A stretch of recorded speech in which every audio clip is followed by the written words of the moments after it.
Mi invitado hoy es Joydeep Mukherjee, responsable de ratings soberanos para las Américas en Standard Poor's, S&P Global, eh, gran amigo de este programa desde hace muchos años. Joydeep, bienvenido a Globo Economía.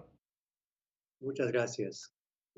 Y vamos a dedicar el programa, como decía, a la pandemia y los cambios económicos. Y en mi introducción ahora mismo, bueno, yo repasaba un poco esa situación en la que a futuro podemos hacer todos los pronósticos que queramos, sobre todo tener deseos de que el mundo cambie y cambie para bien después de esta pandemia, pero ya en este momento, Joydeep, hay una serie de cambios económicos que se han producido, que están ahí y que son interesantes. Es así, ¿no?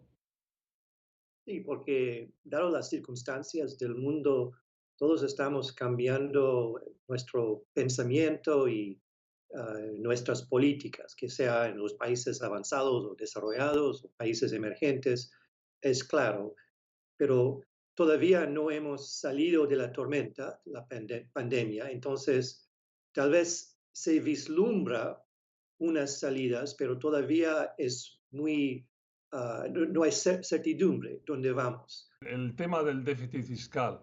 Ahí sí hay una Mm, diferente aproximación, ¿no? Que decía yo en mi introducción. Sí, porque las preocupaciones hoy son muy diferentes en comparación con los países, los años anteriores y ha habido un cambio enorme en cuanto al desempeño fiscal. Y Y sorprendente el tema por muchas partes del mundo. Ahora hacemos un repaso contigo, pero Europa, por ejemplo, nada que ver con lo que ocurrió en 2008, ¿no? En la crisis anterior. no, totalmente. Las mismas autoridades que habían promovido otro tipo de política ahora están gastando más que nunca.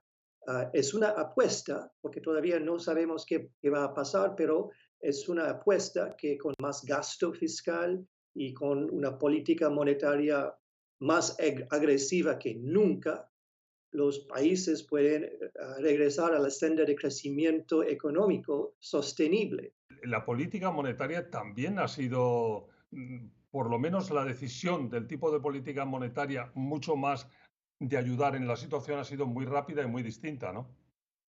Sí, sobre todo lo que ha pasado con el Banco Central Europeo, que tenía la reputación antes de ser el más agresivo en cuanto a la disciplina monetaria y evitar cualquier señal de inflación hacia 2%. Y ahora obviamente se ha cambiado su política, su cultura y sus consejos a los países también. Entonces, es un desarrollo alentador, pero hay que recordar que estamos en un terreno incógnito. Nunca antes los bancos centrales compraron tantos bonos del sector privado. Nunca antes tenían un rol tan importante en la intermediación financiera en Europa y otros países también. Joydeep, yo decía que en este bloque queríamos un poco centrarnos en otros dos, tres aspectos que también son cambios económicos importantes. Por supuesto, bueno, el salto dado en el tema de la digitalización, que ha sido un poco forzado, lo que a lo mejor íbamos a avanzar en una década, lo hemos avanzado en un año. Pero hay otros dos capítulos muy interesantes, me parece a mí, el de las políticas sociales, mayor sensibilización a las políticas sociales y el del clima, que también se han puesto en primer plano, ¿no? Sí, es muy importante entender la naturaleza de ese desafío, porque obviamente para cambiar nuestras políticas, para llegar a las metas de sostenibilidad, tenemos que cambiar muchas cosas. Tenemos que gastar muchísimo, que sea el sector público o sector privado. Pero hay un trade-off, hay un costo en el corto plazo para ganar los beneficios del largo plazo. Y mucha gente en el debate hoy no quiere enfatizar ese costo en el corto plazo, pero es real, porque si queremos cambiar la matriz energética o cambiar la estructura de la producción o manera de la vida cotidiana, tenemos que pagar un costo también. Y tal vez vale la pena, pero si todo el debate tiene que ver con los beneficios, cuando aparecen los costos, esto va a ser un problema político. Entonces, espero que el debate tendría madurez para decir a la gente, a los votantes, que sí, es importante lo que queremos hacer, pero hay costos a la vez de los beneficios. Pero en la política siempre es más fácil hablar de los beneficios y echar la culpa a alguien otro para los costos. Pero no podemos evitar ese problema. Otra cosa interesante es que en países como en Europa, tal vez más que aquí en Estados Unidos, los gobiernos están apostando algo, una mezcla de políticas de estímulo fiscal y monetaria con políticas de cambios estructurales que tiene que ver con la sostenibilidad y el cambio de clima, que esa mezcla puede funcionar y avanzar las economías. Pero estamos tratando de cambiar dos cosas que son por sí muy, muy difíciles, pero dos a la vez, cambiar la estructura de nuestra vida y también estimular la economía para que tengamos crecimiento. Esa mezcla es tremendamente interesante, importante en este momento para el mundo, ¿no? Porque, ¿qué valoración haces tú según cómo está surgiendo? Por ejemplo, es claro el tema en Europa, pero por otras partes del mundo parece que hay cada vez más una sensibilización también mayor en nuestra región. Luego vamos a hablar más. Por ejemplo, hay toda una serie de movimientos en los que se ha puesto mucho el enfoque en el tema de la desigualdad, del reparto, de incluir a poblaciones que no estaban incluidas. Todos esos movimientos que pueden traer transformaciones estructurales económicas son importantes. Como dices tú muy bien, hay que mezclarlas con que, por supuesto, siga habiendo crecimiento y prosperidad. Pero parece que incluir a más poblaciones en los avances o que ser más sensible con los temas de sostenibilidad, del cambio climático, son los temas positivos también económicamente, ¿no? Sí, un factor muy importante es el contrato social, la cohesión social. Uh, Hay países con diferentes niveles de desigualdad, pero las secuelas son diferentes en diferentes países porque las expectativas de la gente son diferentes. Estamos hoy dedicando todo el programa a la pandemia y a los cambios económicos que ya se están produciendo en estos momentos con Joydeep Mukherjee, responsable de ratings soberanos para las Américas en Standard Poor's. Joydeep, en este bloque quisiéramos centrarnos en nuestra región.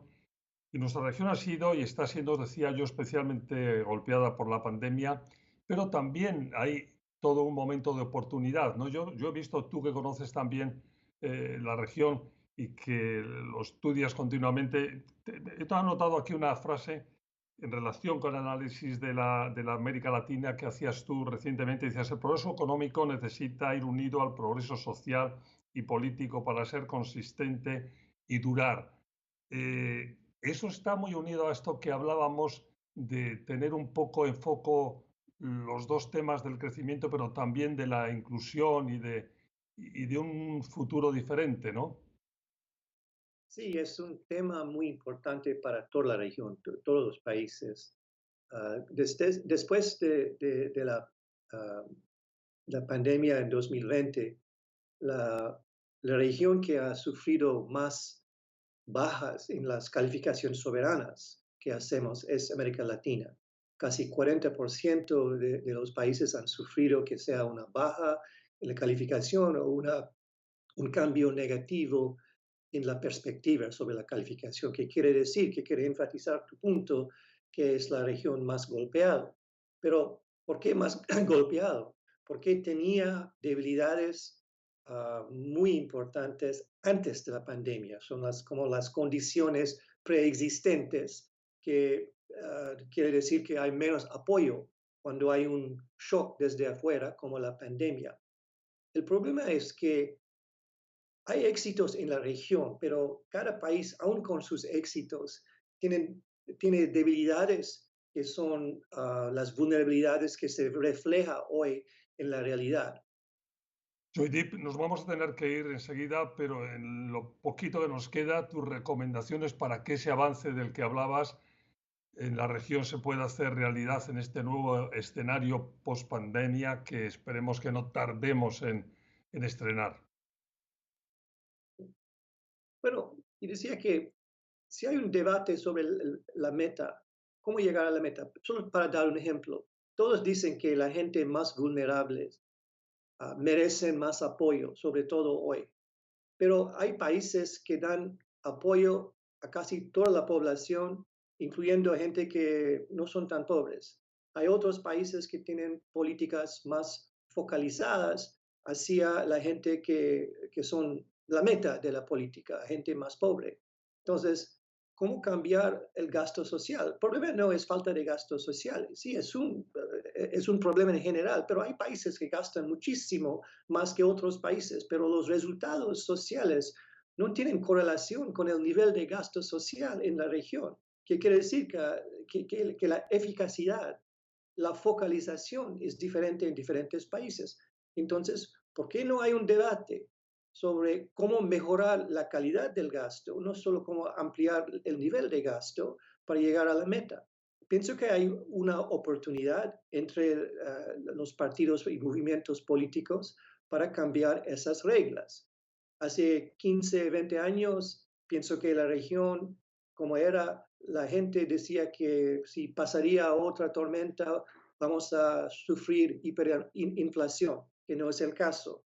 Entonces, tal vez después de 15 años de reformas, podríamos ver hacia atrás para decir que, bueno, en 2022, 2023, construimos las bases para un nuevo contrato social.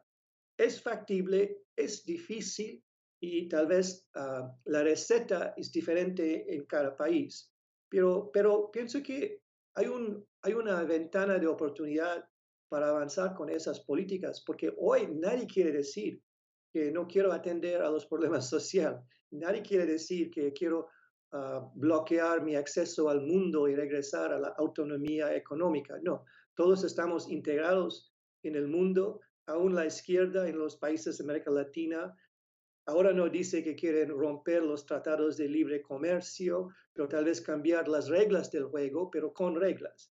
Entonces, soy un poco más optimista tal vez que hace un año, que se vislumbra las posibilidades de hacer progreso. No rápidamente, obviamente, pero pienso que la región ha demostrado que puede aprender lecciones de sus propios fracasos en el pasado.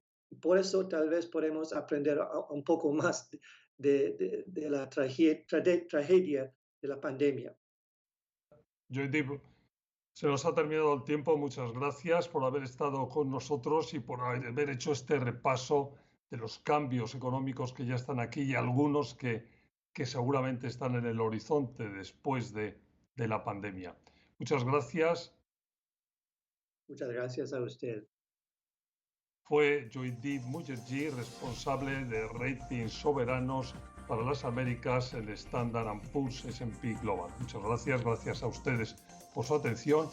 Y recuerden, ahora aparte de esta versión estándar de Globo Economía, estamos también en la versión audio Globo Economía, el podcast, para que ustedes nos escuchen en cualquier momento del día o de la noche que les resulte conveniente.